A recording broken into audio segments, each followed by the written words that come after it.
নমস্কাৰ মৰমৰ ছাত্ৰ-ছাত্ৰীসকল মই অৰুন্ধতী ৰয় তোমালোক সকলোকে নতুন এটা ভিডিঅলৈ স্বাগতম জনাইছো আজি আমি পঢ়িম অষ্টম শ্ৰেণীৰ গণিতৰ অধ্যায় 13ৰ নতুন এটা অংক এই অংকত আমি অনুশীলনী 13.1 ত থকা প্ৰশ্নসমূহ সমাধান কৰিম তে চাওহাচন ইয়াতেনো প্ৰথম প্ৰশ্নত কি দিয়া আছে কোৱেশ্চন নম্বৰ 1 তলৰ তালিকা কেইখন পৰ্যবেক্ষণ কৰা আৰু x আৰু y প্ৰত্যক্ষ সমানুপাত হয় নে নহয় উলিওৱা ইয়াতে আমাক x ৰ মান বহুত কেটা দিয়া আছে আৰু y ৰ মানো বহুত কেটা দিয়া আছে আমি কি উলিয়াব লাগিব x by y 20/40 আমি তো লঘিষ্ঠ আকাৰে লৈ গলে কি হ'ব 1/2 17/34 এটো লঘিষ্ঠ আকাৰলৈ নিলে কিমান হল 1/2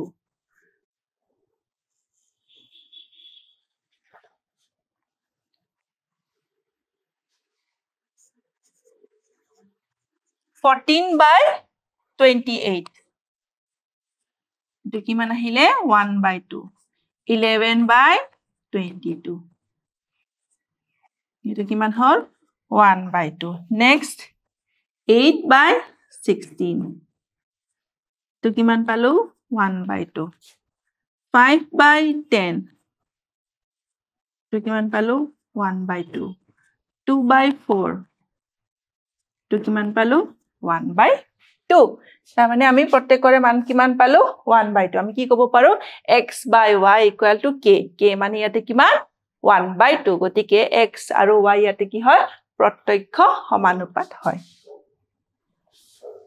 গতিকে x আৰু y প্ৰত্যক্ষ সমানুপাত হয় এটো হল ইয়াৰে উত্তৰ এতিয়া নেক্সট প্ৰশ্নলৈ আহিছো ইয়াতো হেকে আমি x আৰু y প্ৰত্যক্ষ সমানুপাত হয় নে নহয় চাব লাগিব তো x by y 6/4 2 3 গুণ 6 2 2 গুণ 4 কিমান পালো 3/2 10/8 2 5 গুণ 10 2 4 গুণ 8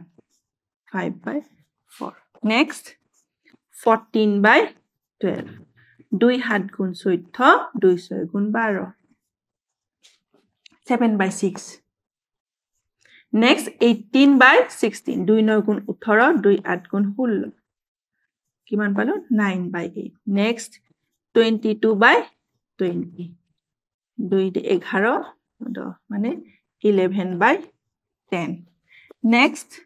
26/24 2 ৰে কাটিলে 13 বাৰ 2 ৰে কাটিলে 12 বাৰ গতিকে 13/12 next 30/28 2 ৰে কাটিলে 15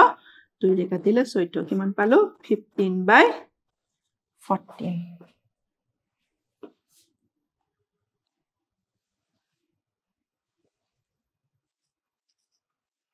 গতিকে কি পালো প্ৰত্যেকতে আমি কি পালো মানবোৰ বেলেগ বেলেগ পালো গতিকে আমি কি ক'ব পাৰো ইয়াতে x আৰু y প্ৰত্যক্ষ সমানুপাত নহয়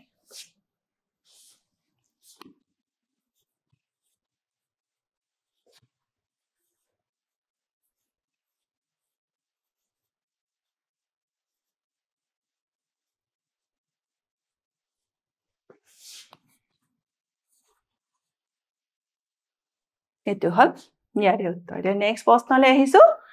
কোৱেশ্চন নম্বৰ 3 ইয়াতো আমি কি উলিয়াব লাগিব x আৰু y প্ৰত্যক্ষ সমানুপাত হয় নে নহয় x by y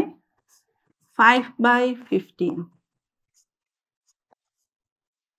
1/3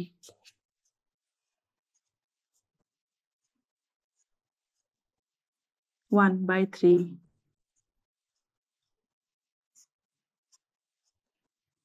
1/3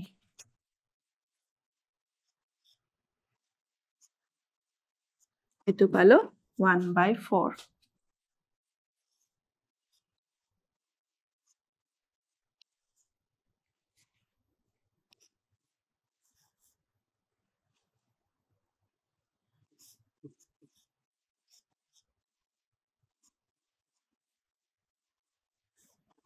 এটো পালো 1/5 গতিকে ইয়াতে আমি কি ক'ব পাৰো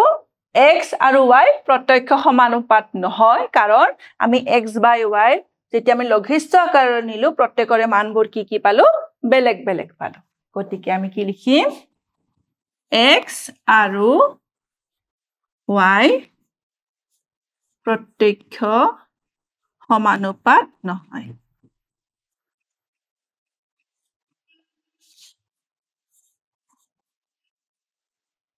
দেছা প্ৰথমটো আমি কি পাইছিলো প্ৰথমটো প্ৰত্যক্ষ সমানুপাত পাইছিলো কাৰণ কিয় আমি যেতিয়া x by y উলিয়াইছিলো প্ৰত্যেকৰ মান কিমান আছিল একে পাইছিলো গতিকে x by y = কিমান প্ৰত্যেকে হাফ পাইছিলো বা 1/2 পাইছো নেক্সট কোৱেশ্চনত কি আছিল নেক্সট কোৱেশ্চনত প্ৰত্যেকৰে x by y ৰ মানটো কি হৈছে বেলেগ বেলেগ হৈছে গতিকে আমি কি ক'ব পাৰো x আৰু y এই ক্ষেত্ৰত প্ৰত্যক্ষ সমানুপাত নহয় নেক্সটত কি পাইছিলো ইয়াতো x by y ৰ মানবোৰ কি হৈছে বেলেগ বেলেগ আহিছে ইয়াতো কি হয় x আৰু y প্ৰত্যক্ষ সমানুপাত নহয় এতিয়া নেক্সট প্ৰশ্নলৈ আহিছো Question number 2 যদি মূলধন 1000 টকা সুতৰ হাৰ বছৰি 8% তলৰ তালিকাখন পূৰ কৰা আৰু কোনটোৰ ক্ষেত্ৰত প্ৰত্যক্ষ সমানুপাত হয় বিচাৰিবলৈ ইয়াতে আমি প্ৰথমতে আমাক মূলধন দিয়া আছে আৰু ৰেট অফ ইন্টাৰেষ্ট মানে সুতৰ হাৰ দিয়া আছে আমি কি উলিয়াব লাগিব প্ৰথমতে সৰল সুদ উলিয়াম এবছৰ দুবছৰ তিনি বছৰ তাৰ পিছত আমি চক্ৰবৃদ্ধি সুদ উলিয়াম এবছৰ দুবছৰ আৰু তিনি বছৰৰ বাবে প্ৰথমতে আমি লিখিলো p = কিমান দিয়া আছে 1000 টকা r কিমান দিয়া আছে 8% প্ৰথমতে n = আমি এই বছৰৰ বাবে উলিয়াম গতিকে I =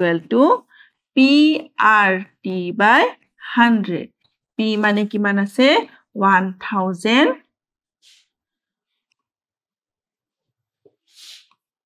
into r মানে 8 into n মানে 1 divided by 100 গতিকে এক বছৰৰ বাবে সৰল সুদ 80 টকা এতিয়া নেক্সট আমি n = 2 বছৰৰ বাবে উলিয়াম PRT/100 p মানে 1000 r মানে 8 ইয়াতে t ৰ মান হ'ব 2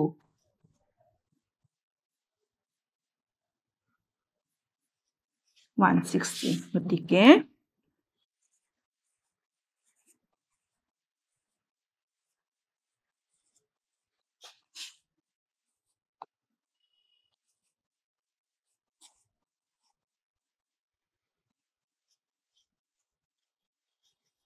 এটো হল আমাৰ 2 বছৰৰ বাবে নেক্সট আমি কি কৰিম n = 3 ৰ কাৰণে উলিয়াম n = 3 বছৰ গতিকে I = PRT/100 1000 into 8 into 3 divided by 100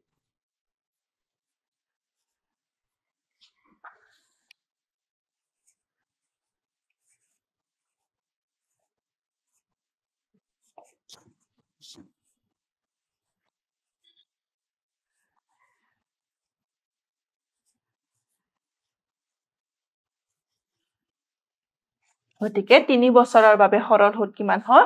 240 টকা এতিয়া ইয়াতে আমি সময় আৰু সৰল সুদ সময় কিমান আছিল এক বছৰৰ বাবে আছিল আমাৰ 80 টকা 2 বছৰৰ বাবে আমাৰ আছিল 160 টকা 3 বছৰৰ বাবে আছিল 240 টকা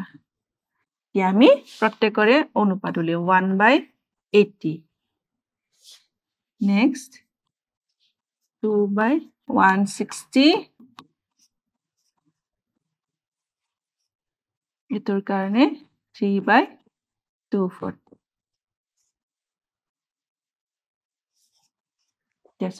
প্ৰত্যেকৰ কাৰণে কি হ'ল আমি যেতিয়া অনুপাত উলিয়ালো কি পালো 1/80 1/80 1/80 গতিকে আমি কি ক'ব পাৰো ইয়াতে সময় আৰু সৰল সুত প্ৰত্যক্ষ সমানুপাত হয় প্ৰশ্নত কি কৈছিলে কোনটো ক্ষেত্ৰত প্ৰত্যক্ষ সমানুপাত হয় আমি প্ৰথমতে যেহেতু সৰল সুতটো উলিয়াই লৈছো আমি কি ক'ব পাৰো যে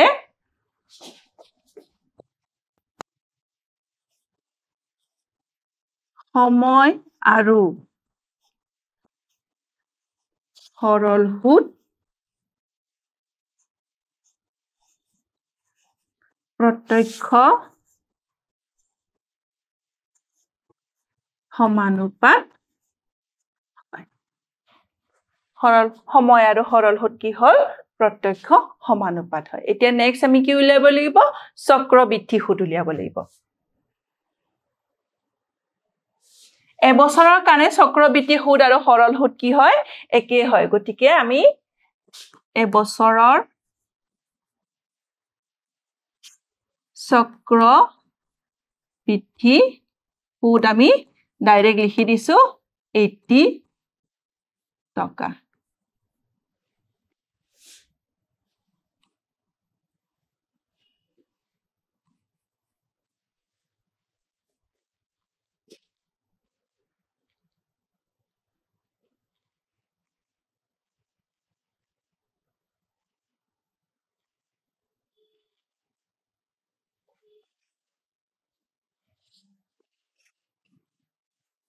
এক বছৰৰ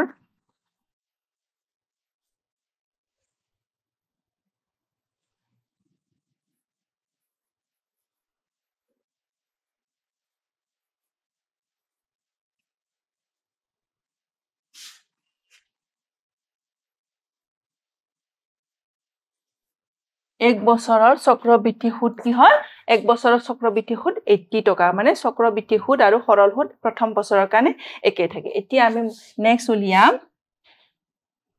ইয়াতে চক্ৰবৃদ্ধি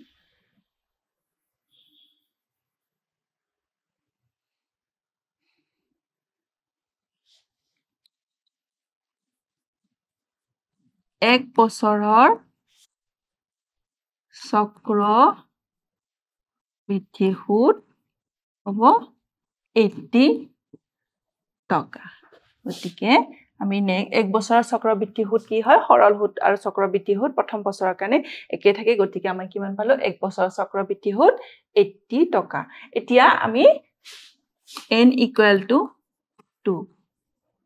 দুবছৰৰ কাৰণে চক্ৰবৃদ্ধি সুত উলিয়াম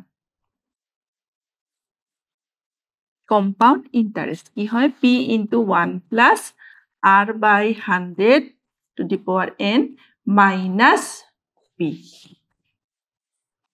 1000 into 1 plus r মানে কি হ'ব 8 n = 2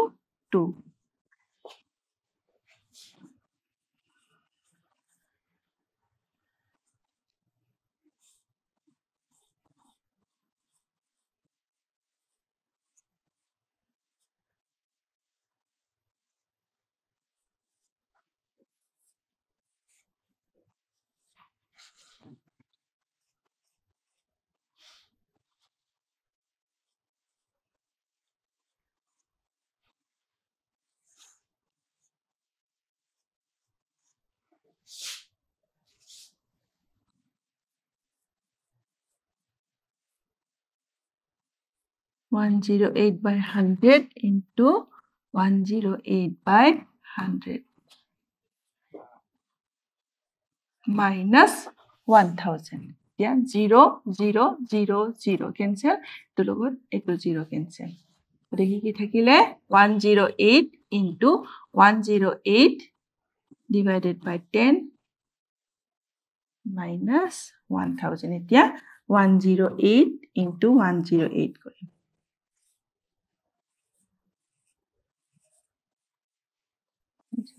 801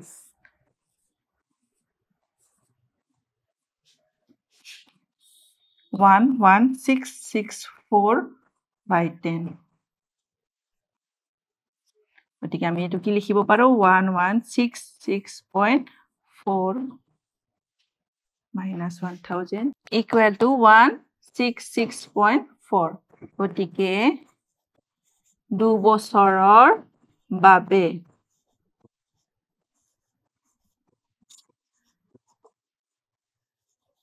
চক্ৰবৃদ্ধি সুদ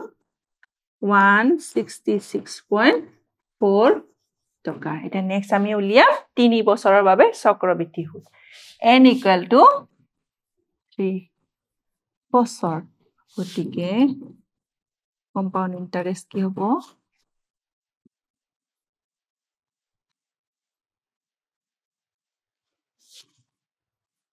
p ৰ মান আমি বহুৱাই দিছো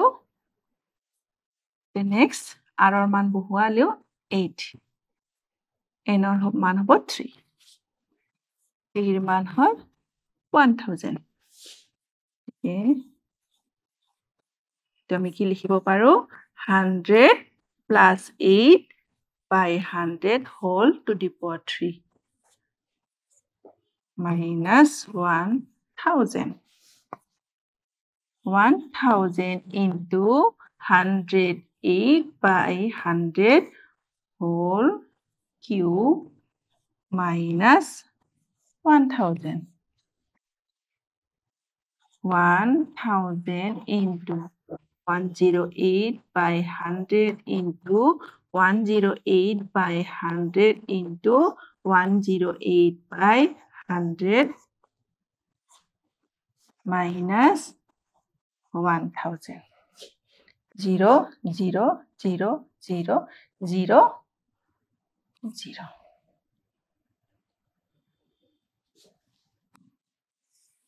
108 into 108 into 108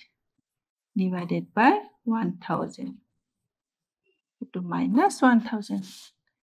to 108 into 108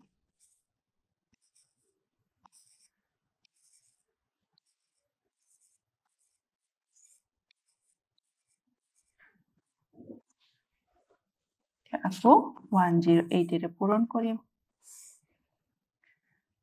8 4 গুণ 32 8 6 গুণ 48 49 50 51 হাতত থাকিল 5 8 6 গুণ 48 49 50 51 52 53 আকৌ থাকিল 5 8 গুণ 8 9 10 11 12 13 হাতত থাকিল 8 গুণ 8 একে 9 এটা হল 0 4 6 6 1 1 2 এটো হল 1 এটো হল 7 9 15 5 হাতে থাকিল 1 1 1 2 1 1 2 5 9 7 1 2 divided by 1000 minus 1000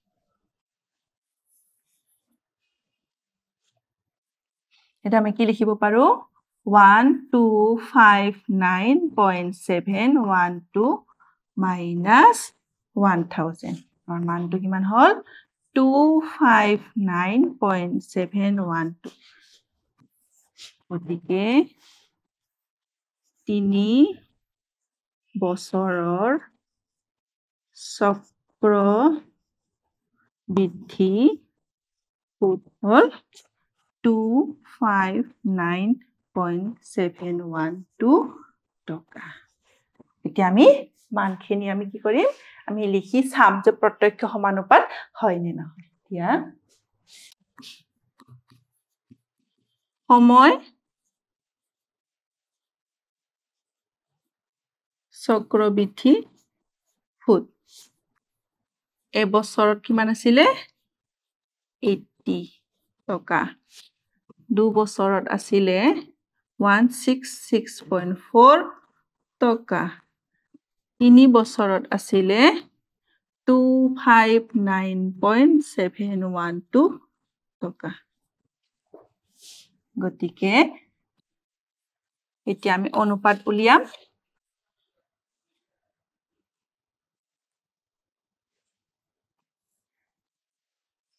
2 by 166.4 1 by 83.2 এইটো হ'ব 3 by 259.712 গতিকে আমি কি ক'ব পাৰো যে